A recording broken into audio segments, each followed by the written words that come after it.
हरये परमात्मने प्रणतः क्लेशनाशाय गोविन्दाय नमो नमः। नमोस्तवन्ताय सहस्रमूर्तये सहस्रपादाक्षशिरोरुबाहवे सहस्रनाम्ने पुरुषाय शाश्वते सहस्रकोटि युगधारिणे नमः। एक बार सभी लोग दोनों हाथ ऊपर उठाए, मुट्ठियां बांधे।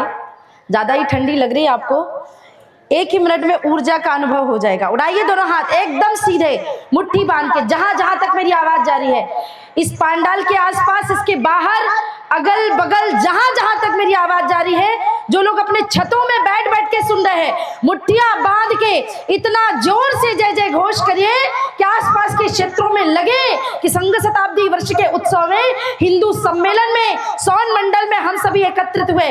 दोनों हाथ उठा के बोले भारत माता की। इतनी आवाज से मैं प्रसन्न होने वाली नहीं हूं, क्योंकि मैं इतनी दूर से 1500 किलोमीटर से चल के आप लोगों के लिए केवल और केवल धर्म की ध्वजा को, भारत भारती को विश्व गुरु के पद पे प्रतिष्ठित करने के लिए, एक योगदान करने के लिए आपके साथ आई हूं।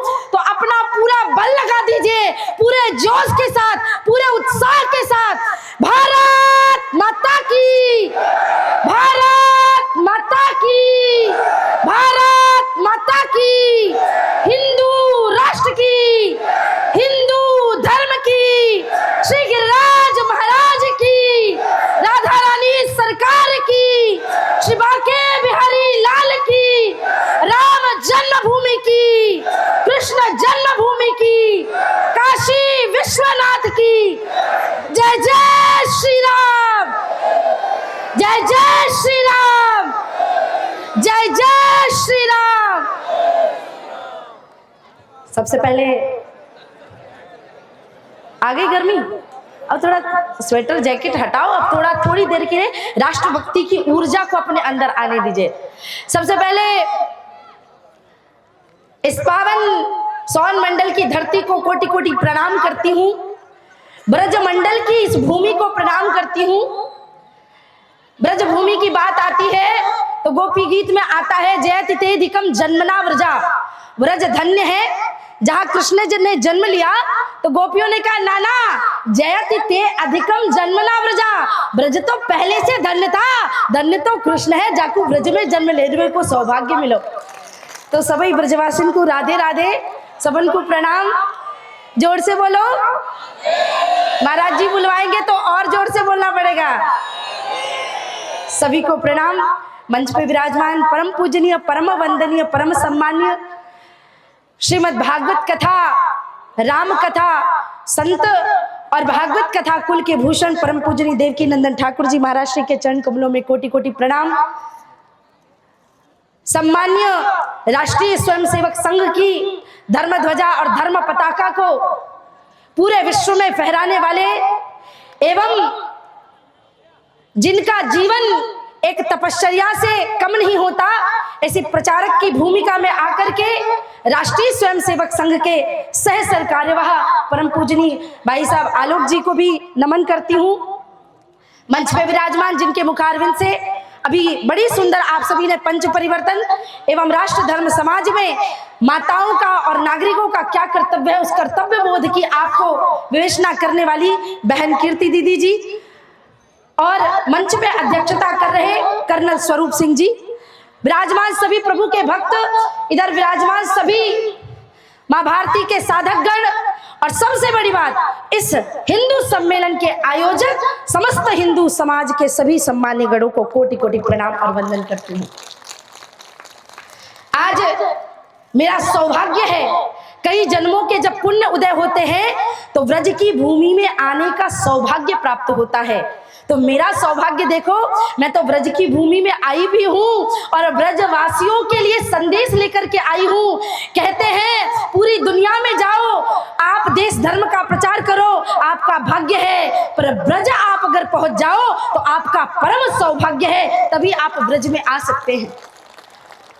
हम सभी राष्ट्रीय स्वयंसेवक संघ के 100 वर्ष पूर्ण होने पर राष्ट्रीय स्वयंसेवक संघ के दो प्रमुख कारणों की वजह से यहाँ पे हिंदू सम्मेलन कर रहे हैं। पहला हिंदू सम्मेलन इसलिए हम कर रहे हैं कि जगह जगह पूरे राष्ट्र भर में हिंदू सम्मेलन अभी हो रहे हैं राष्ट्र, धर्म, समाज और धर्म की जागृति के लिए। और दूसरा कारण मेरा अपना स्वयं का है कि संघ के 100 वर्ष पूर्ण हो चुके हैं और संघ ने 100 वर्षों में हिंदुओं को इतना अभय पद पे स्थापित कर दिया है, तो हम हिंदुओं का, हम सनातनियों का कर्तव्य होना चाहिए कि संघ ने 100 वर्षों के लिए हमारे साथ, हमारे लिए जो तपश्चर्या करी, उसके फलस्वरूप हम गांव गांव, गली गली जाके उत्सव मना करके संघ को प्रणाम और वंदन कर रहे हैं। कि हमारे एक एक प्रचारक ने जो हमारे लिए, समाज के लिए, तो लोगों ने फिर प्रश्न करना भी प्रारंभ किया कि साध्वी जी, संघ की बातें तो आप कर रही हैं, पर वास्तविकता में संघ है क्या? राष्ट्रीय स्वयंसेवक संघ बोलने में तो बहुत ही सहज, सरल और साधारण सा लगता है, लेकिन जब राष्ट्रीय स्वयंसेवक संघ की भूमिका आपको माननीय आलोक जी भाई साहब बताएंगे तो आपको ये बात पता चलेगी। लेकिन मेरा जो दृष्टि है, मेरी जो परिपाटी के भाव से मैं जो जानती हूँ, मैं आपको वो बताती हूँ। आप सबने महाभारत सुनी होगी। महाभारत में एक पात्र था, उसका नाम था कर्ण। उसके पास एक कवच था और एक कुंडल था, जिसके होते हुए उसे कोई विजय नहीं कर सकता था। जब भगवान कृष्ण ने देखा कि अगर कर्ण के पास कवच और कुंडल रहेगा तो इसे कोई विजय नहीं कर सकता, तो भगवान ने उससे कवच और कुंडल मांगा। उसके बाद ही कर्ण को हम हरा पाए। उसी प्रकार से ये जो भारतवर्ष है, राष्ट्रीय स्वयंसेवक संघ भारतवर्ष का कवच है, और इसके होते हुए किसी माई के लाल में इतनी हिम्मत नहीं कि भारत तरफ आंखें उठा के देख सके। हम इतने समय से राष्ट्रीय स्वयंसेवक संघ की वीर गाथा गाते आ रहे हैं, लेकिन जिन प्रचारकों को आज आप सहज भाव में देखते हो, आपको लगता होगा, क्योंकि मैं जब छोटी थी, राष्ट्रीय स्वयंसेवक संघ के द्वितीय सरसंघचालक परम पूजनीय माधव राव सदाशिव राव गोलवलकर गुरुजी के जन्म शताब्दी वर्ष के कार्यक्रमों में 11 वर्ष की उम्र में मैंने जगह जगह कई राज्यों में कार्यक्रम किया। उस समय पूज्य सुदर्शन जी के साथ जब मैं बैठती थी, वो कुछ लाइनें कहा करते थे। आपको लग रहा होगा कि लाखों की भीड़ एकत्रित हो गई है, लेकिन उस समय ऐसा नहीं था। जब परम पूजनीय हेडगेवार जी ने इसकी नींव रखी थी तो बहुत चंद लोग थे साथ में, और बड़े बुजुर्ग तो कहते थे, बेटा तू छोटा है, अभी तो खेल कूद, तेरे हंसने बोलने के दिन है, ये क्या राष्ट्र धर्म का काम कर रहा है, जब तू बूढ़ा हो जाना तब काम करना। तो हेडगेवार जी कहते थे, आप भी तो बूढ़े हो गए हैं, आप काम नहीं कर रहे हैं, आप हमें ज्ञान दे रहे हैं। हम चाहते हैं राष्ट्र धर्म का काम बुढ़ापे में नहीं होता, राष्ट्र धर्म का काम तो बचपने से प्रारंभ किया जाता है। और उस समय हेडगेवार जी ने प्रारंभ किया, और जब उन्होंने प्रारंभ किया था तो पूज्य सुदर्शन जी बताते रहते थे कि कभी थे अकेले, हुए आज इतने, नहीं तब डरे तो भला क्या डरेंगे, विरोधों के सागर में चट्टान है हम, जो टकराएंगे मौत अपनी मरेंगे। ये देश, धर्म, समाज, हमें ऐसा नहीं है कि चुनौतियां नहीं मिली। अगर यहाँ पे बहुत सारे लोग जो संघ को पढ़ने वाले, समझने वाले होंगे, उन्हें पता होगा कि हमारे बड़े श्रेष्ठ प्रचारक रहे माननीय मधुकर जी, उनको जब आसाम में भेजा गया था तो उस समय आसाम में वो जब गए, उनको ना भाषा आती थी, ना बोलना आता था, मंदिर में बैठे रहे कई दिनों तक। अब भूख से भी व्याकुल थे, किसी से बोल नहीं सकते। सामने बच्चे रोज फुटबॉल खेलने आते थे। एक दिन मधुकर जी के हाथ में वो गेंद चली गई, उन्होंने गेंद पकड़ ली और सोचा बच्चों को गेंद नहीं दूंगा तो बच्चे बातचीत करेंगे और उनसे शायद अपनी भाषा समझा सकूंगा कि मैं यहाँ राष्ट्र धर्म का प्रचार करने आया हूँ, संघ की शाखाएं लगाने के लिए आया हूँ। लेकिन बच्चों की गेंद नहीं दी तो बच्चे उनको मारने लगे। लेकिन एक बच्चा बड़ा समझदार था, उसे लगा कि ये बड़ा सरल आदमी है, इनको मार रहे फिर भी ये प्रतिकार नहीं कर रहा है। बच्चे ने उसे रोका, रोको रोको रोको, ये तो कोई संत महापुरुष दिखाई पड़ते हैं। तो बड़े भाव से उन्होंने धीरे धीरे उनकी भाषा को समझा। मधुकर जी भी उनके साथ थोड़े समय खेलने लगे, फिर कहने लगे आज से जब हम खेलेंगे तो पहले भारत माता की जय बोला करेंगे। तो अब रोज का ये नियम बन गया कि फुटबॉल खेलने से पहले एक बार भारत माता की जय बोलते थे। फिर उसके बाद उन्होंने कहा कि अब हम भारत माता की जय तो बोलेंगे ही, लेकिन हम इस ग्राउंड में जहां खेलते हैं, खेलने से पहले रोज भगवा ध्वज लगाया करेंगे, उसे प्रणाम किया करेंगे, उसके बाद खेला करेंगे। फिर भगवा ध्वज लगाना प्रारंभ कर दिया। अब मधुकर जी ने कहा कि अब हम यहाँ पर प्रार्थना करेंगे। उन्होंने सबने कहा ठीक है हम प्रार्थना करते हैं। सबने हाथ जोड़ लिया और प्रार्थना कहा, पहले एक लाइन मैं गाऊंगा, फिर आप गाना। मधुकर जी ने कहा नमस्ते सदा वत्सले मातृभूमे, सबने कहा नमस्ते सदा वत्सले मातृभूमे। जैसे दूसरी लाइन कही, त्वया हिंदू भूमे सुखम वर्धितो हम। बच्चे भाग गए, पता है क्यों? उसमें हिंदू शब्द का प्रयोग आया और उस समय की परिस्थिति इतनी बुरी थी हिंदुओं कि हिंदू कहते थे कि गधा बोल लो पर हिंदू मत कहना। सुन के रोना आया, दुख हुआ। जिस देश में हमने जन्म लिया, जिस मातृभूमि के हम वंशज हैं, आप सोचो उन प्रचारकों को कितनी पीड़ा हुई होगी कि अपने ही देश में रह करके हिंदू बोलने में लोगों को शर्म आती थी। उस आसाम की धरती पर रह करके हमारे देश के प्रचारकों ने उन्हीं बच्चों को बाद में प्रचारक बनाया और फिर सिखाया कि गर्व से कहो हम हिंदू हैं, गर्व से कहो हम हिंदू हैं, हम मां भारती की संतानें हैं। हमारा देश, हमारा धर्म, हमारी संस्कृति, हम उसके लिए बने हैं, राष्ट्रभक्ति के लिए बने हैं। 5 प्रकार की भक्ति होती है, मातृभक्ति, पितृभक्ति, गुरु भक्ति, देव भक्ति और राष्ट्रभक्ति, जिसमें अगर आप राष्ट्रभक्ति कर लेते हैं तो सारी भक्तियां समाहित हो जाती है। लेकिन राष्ट्रभक्ति ये नहीं है कि 15 अगस्त 26 जनवरी को हमने देशभक्ति गीत गा लिया और उसके दूसरे दिन तिरंगा हमारा गली गली में कचरे के कूड़े में पड़ा हुआ है, इसको राष्ट्रभक्ति नहीं कहते हैं। राष्ट्रभक्ति तो वो होती है जब हम रामायण को पढ़ते हैं, रामचरितमानस को पढ़ते हैं तो प्रसंग आता है माता सीता की रक्षा के लिए, जब एक पक्षी जटायु अपने प्राणों की परवाह किए बिना अपनी भारतीय माता के लिए, माता सीता के लिए अपने प्राणों को हंसते हंसते गवा देता है, वो राष्ट्रभक्ति कहलाती है। राष्ट्रभक्ति वो होती है जब महाराणा प्रताप का घोड़ा चेतक और हाथी राम प्रसाद अपने स्वामी के लिए हंसते हंसते प्राणों को निछावर कर दे, वो राष्ट्रभक्ति कहलाती है। राष्ट्रभक्ति वो कहलाती है जब छत्रपति शिवाजी महाराज अपनी माता जिजायु की आज्ञा लेकर के और स्वामी समर्थ गुरु रामदास जी का आशीर्वाद लेकर के हिंदवी स्वराज्य की स्थापना के लिए बोल वीर कोलों के साथ मिल कर करके एक एक जंगल, एक एक कंदरा को पार करके लोगों के साथ युद्ध करते हैं, वो राष्ट्रभक्ति कहलाती है। राष्ट्रभक्ति वो होती है जब देश का एक छोटा सा युवा छत्रसाल मां भारती की वैष्णो देवी माता विंध्यवासिनी की रक्षा के लिए 8 साल का बच्चा तलवार उठा ले, वो राष्ट्रभक्ति कहलाती है। राष्ट्रभक्ति वो होती है जब भारत का भगत सिंह बिना ये विचार किए कि मेरी माँ का क्या होगा, मेरे घर का क्या होगा, अपने देशवासियों के लिए हंसते हंसते फांसी पे झूल जाए, वो राष्ट्रभक्ति कहलाती है प्यारे। राष्ट्रभक्ति वो है जब देश की नारी अपनी ममता को छाती में नहीं बल्कि पीठ में बांध के हाथ में शौर्य की तलवार लेकर के रण के मैदान में उतर के रानी लक्ष्मीबाई बन जाती है, वो राष्ट्रभक्ति कहलाती है। राष्ट्रभक्ति वो कहलाती है जब वंदे मातरम गाने में अंग्रेज लोगों को स्कूलों से निकाल देते थे, तब परम पूजनीय डॉक्टर हेडगेवार जी डंके की चोट पे वंदे मातरम का गान करते हैं, वो राष्ट्रभक्ति कहलाती है। राष्ट्रभक्ति वो कहलाती है जहां एक कथावाचक, एक साधु संत की परंपराओं से ओत प्रोत वेदों का पठन करने वाले, गीता का पठन करने वाले, पुराणों का पठन करने वाले परम पूजनीय माधवराव सदाशिव राव गोलवलकर गुरुजी, जिनकी इच्छा थी कि मुझे मोक्ष प्राप्ति हो, लेकिन जब देखा कि राष्ट्र बड़ी विषम परिस्थितियों में है, राष्ट्र के लिए जो अपने मोक्ष की इच्छा का परित्याग कर दे, कहा जाता है राष्ट्र के हित त्याग दी मोक्ष की परम इच्छा, राष्ट्र के उत्थान पूजन के सृजन के लिए विमल दीक्षा, देव द्विज मानव सभी के रहे उद्धारक थे, तुम स्वयं थे अग्नि सविधा गंध थे हवन थे, ऐसा पूज्य गुरु जी के लिए कहा गया, वो राष्ट्रभक्ति कहलाती है। और सबसे आखिरी बात बताती हूँ, क्या है राष्ट्रभक्ति? राष्ट्रभक्ति वो है जब घर से एक प्रचारक निकलता है, उसकी कोई मासिक वेतन नहीं होती है, कोई भी सुविधा नहीं होती है, कोई भी गाड़ी नहीं होती है, कल कहाँ भोजन करना है इसका ठिकाना नहीं होता है, ऐसी परिस्थिति में भी जो अपना सर्वस्व त्याग करके राष्ट्रीय स्वयंसेवक संघ के लिए प्रचारक के तौर पे अपना जीवन समर्पित कर दे, वो राष्ट्रभक्ति कहलाती है प्यारे।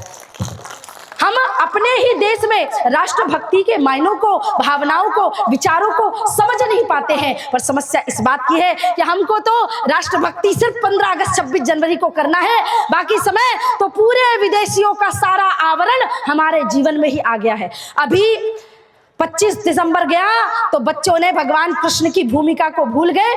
छोटे से बच्चे को जब कृष्ण बनाया जाता था तो बच्चा कितना सुंदर लगता था, लेकिन 25 दिसंबर को ही, क्षमा करना, मैंने वृंदावन में ही बहुत सारे लोगों को देखा मंदिरों में भगवान को सैंटा बना दिया।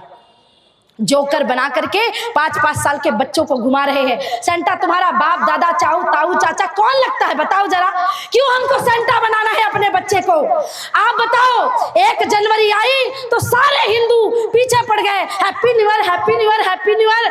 हमारा हैप्पी न्यू ईयर चैत्र शुक्ल प्रतिपदा में आता है। अब फरवरी आ गई है तो एक नया चोचला प्रारंभ हो गया है, वैलेंटाइन डे, रोज डे, फलाना डे, ढिमका डे। एक नया डे और आएगा जिसको कहते हैं प्रॉमिस डे। ये प्रॉमिस डे नहीं होता कि मैं तुम्हारे लिए चांद तारे तोड़ करके लाऊंगा। वास्तविकता में प्रॉमिस डे तो सनातन धर्म में बिना बोले मनाया जाता है। मेरे राम ने प्रॉमिस किया था, निश्चरहीन करऊ मही भुज उठाए प्रणलीन, सकल मुनि के आश्रमन जाय जाय रघुवीर। मैं इस पृथ्वी को निशाचरों से विहीन करूंगा। राम ने वचन दिया, पूरा किया। मेरे भगवान कृष्ण ने वचन दिया, परित्राणाय साधूनाम विनाशाय च दुष्कृताम धर्म संस्थापनार्थाय संभवामि युगे युगे। मेरे कृष्ण ने वचन दिया, साधुओं की रक्षा के लिए, दुष्टों के विनाश के लिए, धर्म की स्थापना के लिए मैं युग युग में अवतार लेता हूँ। मेरे भगवान कृष्ण ने अपना प्रॉमिस किया। बहुत सारे प्रॉमिस ऐसे हैं, लेकिन एक प्रॉमिस राष्ट्रीय स्वयंसेवक संघ ने किया, राम लला हम आएंगे, मंदिर भव्य बनाएंगे। और वो मंदिर बना, डंके की चोट पे बना। और एक प्रॉमिस नहीं, इतने प्रॉमिस हमने किए। हमने प्रॉमिस किए धारा 370 हटाएंगे, हटा दी। हमने प्रॉमिस किया कि हम सामाजिक समरसता लेके आएंगे, हम गांव गांव गली गली नगर नगर, अगर संघ शताब्दी वर्ष में भी जा रहे हैं तो पंच परिवर्तन की ही बात कर रहे हैं, हम किसी और की इधर उधर की बात नहीं कर रहे। आपने दीदी से सुना पंच परिवर्तन, उसमें एक विषय पे मैं सबसे ज्यादा बात करना चाहती हूँ, और ध्यान से सुनो। 2 लाइन की बात है पर शायद आपको चुभ जाएगी। जिनको आप नीची जात का बोलते हो शूद्र, वो कहां से निकले? भगवान के चरणों से। और गंगा कहां से निकली? भगवान के चरणों से। तो जब गंगा भगवान के चरणों से निकले, पूरी दुनिया में पवित्र हो सकती है, तो भगवान के चरणों से निकले हुए शूद्र अपवित्र नहीं हो सकते। वो दुनिया में सबसे ज्यादा पूजनीय है प्यारे। इसलिए जाति पात की करो विदाई, हम सब हिंदू भाई भाई। हमारा एक लक्ष्य होना चाहिए, हमारी कोई जाति नहीं है, हमारा कोई किसी भी प्रकार की, ना हम जाट है, ना ब्राह्मण है, ना क्षत्रिय है, ना वैश्य है, ना शूद्र है। हमें संघ सिखाता है, हिंदवा सहोदरः सर्वे न हिंदू पतितो भवेत्, मम दीक्षा हिंदू रक्षा मम मंत्र समानता।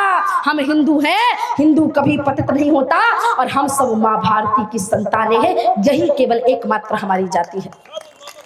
संगठित हो जाइए, संगठित हो जाइए। अच्छा, कुत्ते को पत्थर मारोगे तो क्या होगा? कुत्ता भाग जाएगा। पर मधुमक्खी के छत्ते पे पत्थर मारो तो क्या होगा? अटैक करेगी ना आप पे। अगर हम अकेले रहें तो मारे जाएंगे, और अगर मधुमक्खी के तरह एकजुट होकर के रहेंगे तो कोई माई का लाल हमारा बाल बाका नहीं कर सकता। इसलिए आप सभी से निवेदन करती हूँ, करबद्ध प्रार्थना करती हूँ, एक ध्यान से सुनिए। 1 मिनट की बात है कि एक जंगल में आग लग गई। जंगल में आग लगी तो जंगल में सारे पशु पक्षी जीव जंतु सब भागने लगे। वह एक छोटी सी टिटहरी रहती थी। टिटहरी ने सोचा, मैंने इस जंगल में जन्म लिया, इस जंगल का पानी पिया, मेरे सामने कैसे जंगल जल सकता है। वो चिड़िया अपनी जरा सी चोंच के जल में चोंच में जल भरती और जंगल में डालती, तो कौवों का झुंड उड़ रहा था। कौवों ने कहा, रे टिटहरी, 200 दिन भी अगर पानी डालेगी तो जंगल की आग बुझने वाली नहीं है, ये क्या कर रही है तू? टिटहरी ने कहा, आपने सही कहा, मेरे जरा से चोंच के जल से जंगल की आग बुझने वाली नहीं है, पर जब भी इस जंगल का इतिहास लिखा जाएगा, मेरा नाम आग बुझाने वालों में और तुम्हारा तमाशा देखने वालों में आएगा। हिंदुओं, अगर बंगाल में, कर्नाटका में, केरला में कोई हिंदू मारा जा रहा है तो उसमें कहीं ना कहीं हमारी गलती है, क्योंकि हम संगठित नहीं है। इसलिए याद रखो, तुम्हारा नाम आग बुझाने वालों में आए, तमाशा देखने वालों में नहीं आना चाहिए। इसलिए सामाजिक समरसता को एकजुट करना है। यहाँ माताएं बैठी है, मेरी बहनें बैठी है, कुटुंब प्रबोधन आपके बिना नहीं हो सकता। अपनी बहनों, माताओं, बेटियों, अपने बच्चों को लोरी सुनाओ, भजन सुनाओ, श्लोक सुनाओ, गीत गाओ, लेकिन बच्चा खाना नहीं खा रहा तो मोबाइल मत पकड़ाओ, बच्चा रो रहा है तो मोबाइल मत पकड़ाओ। 5 साल के बच्चे को तुमने मोबाइल पकड़ा दिया। एक स्कूल के एनुअल फंक्शन में मैं गई, वो कहती साध्वी जी मेरा बच्चा बहुत अच्छा गाता है, उसका गाना सुन के जाना ना। तो वो बच्चा गाने लगा, मुझे भी संगीत से बड़ा लगाव है तो मैं भी बैठ गई कि सुन लेती हूँ। जैसे बच्चे के हाथ में मोबाइल आया, बच्चा गाता है 4 बोतल वोट का, क्या 4 बोतल वोट का, काम मेरा रोज का। मैंने सुना पूरा, उसको बुलाया, उसकी माता जी को बुलाया, मैंने कहा ये क्या गा रहा था? वो बड़े ऐसे इतरा के कहती साध्वी जी मेरा बच्चा हनी सिंह का बहुत बड़ा फैन है, बहुत बड़ा फैन है। मैंने कहा अरे मैया, अपने बच्चे को हनी सिंह का नहीं भगत सिंह का फैन बना, तभी राष्ट्र का कल्याण होगा, तभी देश का कल्याण होगा। हम अपने बच्चों को ये क्या संस्कार दे रहे हैं? बच्चे को जॉनी जॉनी यस पापा आए चाहे ना आए, ट्विंकल ट्विंकल आए चाहे ना आए, गायत्री मंत्र आना चाहिए, हनुमान चालीसा आनी चाहिए, भोजन मंत्र आना चाहिए, सरस्वती वंदना आनी चाहिए। और वो कब आएगी? कॉन्वेंट स्कूलों में भेजने से नहीं आएगी। सरस्वती शिशु मंदिरों में बच्चों को पढ़ाना प्रारंभ करो तो बच्चा भगत सिंह बनेगा, वरना हनी सिंह बनाना है तो कहीं भी भेज सकती हो मैया, कोई आपत्ति नहीं है। कुटुंब प्रबोधन तुम कर सकती हो माँ। हमारे देश का हर नागरिक, उसका एक कर्तव्य है, आपको दीदी ने बताया, लेकिन उसका एक कर्तव्य मुझे भी आपको बताना है। हर नागरिक राष्ट्र की रक्षा के लिए संकल्पित हो। हफ्ते में 1 दिन किसी भी मंदिर में, किसी भी स्थान में बैठ करके आप ये निर्णय करो सबके साथ मिलके कि अब अपने गांव में क्या होना चाहिए, अब बढ़िया कार्य हम क्या कर सकते हैं। इस प्रकार के कार्यों को करना ही नागरिक कर्तव्य है। और नागरिकों से, बहनों से, माताओं से एक और करबद्ध प्रार्थना, 1-1 लाख के मोबाइल फोन खरीद लेते हैं ना हम, 1.5 लाख के कंप्यूटर खरीद लेते हैं ना हम। माताएं इतना सोना महंगे होने के बाद भी 10-10 लाख रुपया के हार खरीदती हो ना मैया, तो आप ध्यान से सुनो कि अगर 1 लाख का मोबाइल फोन खरीद सकते हो, 1.5 लाख का लैपटॉप खरीद सकते हो, 10 लाख रुपए का सोने का हार खरीद सकते हो, तो 1000 रुपए की तलवार भी खरीद के घर में जरूर रखना, ताकि देश धर्म समाज के लिए लड़ने की बारी आए तो एक हाथ में माला और दूसरे हाथ में भाला होनी चाहिए। बहनों को तलवार चलाना, भाइयों को दंड चलाना आना ही चाहिए। इसलिए इसमें कोई भी कोताही बरतना ही नहीं आप सभी को। और स्वदेशी के लिए तो मैं क्या ही कहूँ, जब पूरी दुनिया बिना कपड़ों के घूमती थी तो भारत वस्त्रों की बुनाई करना जानता था। जब पूरी दुनिया अनपढ़ गवार की तरह घूमती थी तो भारत में तक्षशिला और नालंदा जैसी विश्वविद्यालय थी। जब पूरी दुनिया में इंजीनियरिंग की ABCD नहीं पता थी ना, तब भारत में मदुरई में मीनाक्षी मंदिर था, तब भारत में कोणार्क का सूर्य मंदिर था। आज भी वहां पे लोग हैरान हैं विदेशी कि बिना सीमेंट के, बिना लोहे के इतने अद्भुत मंदिर बने तो बने कैसे हैं। जब पूरी दुनिया केवल मांस खाकर जीवन यापन करती थी, भारत एकमात्र देश था जो खेती करना जानता था। पूरी दुनिया जब महामारियों से बिलखती थी तो भारत के पास आयुर्वेद शास्त्र था। इसलिए हाथ जोड़ के प्रार्थना करती हूँ बंधुओं, किसी के जूठन और तलवे चाटने की आवश्यकता नहीं है। आपके भारत की वैभव परंपरा बहुत ऊपर है, इसलिए स्व का भाव हो। मेरे राम ने कहा लंका पे विजय तो प्राप्त कर ली, अपनी स्वर्णमयी लंका नामे लक्ष्मण रोचते, जननी जन्मभूमिश्च स्वर्गादपि गरीयसी। मेरी जन्मभूमि और मेरे देश से बढ़ के कुछ भी नहीं है मेरे लिए। अंत में अपनी वाणी को विश्राम करूं तो मैं कल रात में फ्लाइट में बैठी थी। अब क्योंकि बचपन से ही मैं संघ के इतने सारे कार्यक्रमों में जाती हूं तो मेरा बड़ा लगाव रहा है, लेकिन मैंने आज तक भजन लिखे, सब कुछ लिखा, बहुत सारी कविताएं लिखी, संघ के लिए कुछ लिख नहीं पाई। तो समझ में नहीं आता था, जब भी लिखने बैठती थी ऐसा लगता था क्या लिखूं। लिखने बैठती थी निशब्द हो जाती थी, लिखने बैठती थी निशब्द हो जाती थी। अभी भी मैंने जो लिखा है, मैं ये नहीं कहती कि इन शब्दों में संघ लिख दिया मैंने, लेकिन मैंने लिखा और मुझे बार बार ये होता है ना कि जब हम किसी भावना के लिए लिखते हैं ना तो हमारी आत्मा रोने लगती है, क्योंकि जब हम सब दिन रात से जा जाके हिंदुओं को जगाते हैं और हिंदू आपस में ही लड़ते रहते हैं, कोई एक चीज आ गई, एक कोई नियम आ गया तो उसका विरोध करो, पर अब हिंदू ही आपस में अगर लड़ते रहेंगे और फिर जातियों में बट जाएंगे तो ये बड़े दुर्भाग्य का विषय हो जाएगा। इसलिए ध्यान से सुनो आप मेरी बात।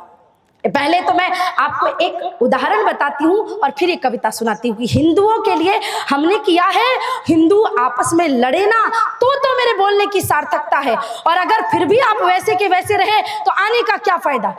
एक जंगल में दो शेरों की लड़ाई हुई। एक शेर थोड़ा बूढ़ा था, एक शेर जवान था। दो शेरों की लड़ाई हुई, ये बात किसको पता चल गई? गीदड़ों को पता चल गई। तो गीदड़ों ने कहा आज शाम को मिलकर के बूढ़े शेर पे आक्रमण कर देते हैं। तो क्या किया कि गीदड़ों ने मिलके बूढ़े शेर पे आक्रमण किया। ये बात जवान शेर को पता चली और वो दौड़ते दौड़ते आया और हुंकार भर के, गर्जना भर के बूढ़े शेर को बचाया और गीदड़ों को मार भगाया। तो शेर की जो पत्नी थी शेरनी, उसने कहा 2 घंटा पहले तुम इससे लड़ रहे थे और कह रहे थे मैं तुझे जान से मार दूंगा, मैं ये कर दूंगा, मैं वो कर दूंगा, और अब तुम उसको बचाने के लिए चले गए, ये क्या बात हुई? तो शेर ने बड़ा सुंदर उत्तर दिया, बोले माना कि मेरी उससे लड़ाई हुई है, लेकिन इसका मतलब ये नहीं कि 2 शेरों की लड़ाइयों के बीच में गीदड़ों को मौका मिल जाए। हिंदुओं समझे, शेरों की लड़ाई के बीच में गीदड़ों को मौका मत देना, क्योंकि बलि देने की बात आती है तो घोड़े की बलि नहीं दी जाती, हाँ, हाथी की बलि नहीं दी जाती, व्याघ्रम नैव च बाघ की बलि नहीं दी जाती। बलि किसकी दी जाती? बोले कोई कमजोर पकड़ के लाओ। तो एक कमजोर अजापुत्र बकरा था, उसको पकड़ के लाया, मिमियाता रह गया, घास देते रहे, खाता रह गया और घास के लोभ में बकरा कट गया। इसलिए हिंदुओं, घोड़ा बनना, हाथी बनना, शेर बनना, पर बलि का बकरा कभी भी मत बनना कि तुम्हें मार दिया जाए, काट दिया जाए। संघ के लिए मैंने जो 2 लाइनें लिखी और उसके बाद, क्योंकि बिना दक्षिणा लिए कैसे जाऊंगी, तो वो 2 लाइनें मैं आप सभी से बोलती हूँ। और यहाँ तो पूरी दुनिया भिक्षा मांगने आती है, ब्रज में मधुकरी करने तो पूरी दुनिया आती है, मैं भी छिंदवाड़ा से भिक्षा मांगने ही आई हूँ। वो लिखा मैंने कि जब सुप्त राष्ट्र निद्रा में था तब संघ शक्ति हुंकार बनी, राष्ट्रवाद की पावन ज्योति नवयुग का आधार बनी, तब से शाखा शाखा सींची और राष्ट्रभक्त निर्माण किया, कण कण में जागृत भारत माँ और सबका सम्मान किया, ना सत्ता की लालसा, ना पद प्रतिष्ठा का मोह किया, सेवा पथ का राही बनकर निस्वार्थ भाव से कर्म किया, काल चक्र की लहरें टकराई, युग बदले प्रतिमान रहे, अडिग राष्ट्र का पहरी बनकर संघ सदा गतिमान रहे, संघ सदा गतिमान रहे। और अंत में मैं साध्वी सरस्वती आप सभी से झोली फैला करके एक भिक्षा मांगती हूँ। भिक्षा में मुझे आपका धन, रुपया, पैसा कुछ भी नहीं चाहिए, मुझे भिक्षा में यही चाहिए कि राष्ट्रीय स्वयंसेवक संघ के इस शताब्दी उत्सव में आप जितने लोग यहाँ बैठे हैं, हर घर से एक एक स्वयंसेवक आप मेरी झोली में डाल दो, मैं समझूंगी आपके यहाँ मेरा आना सार्थक होगा।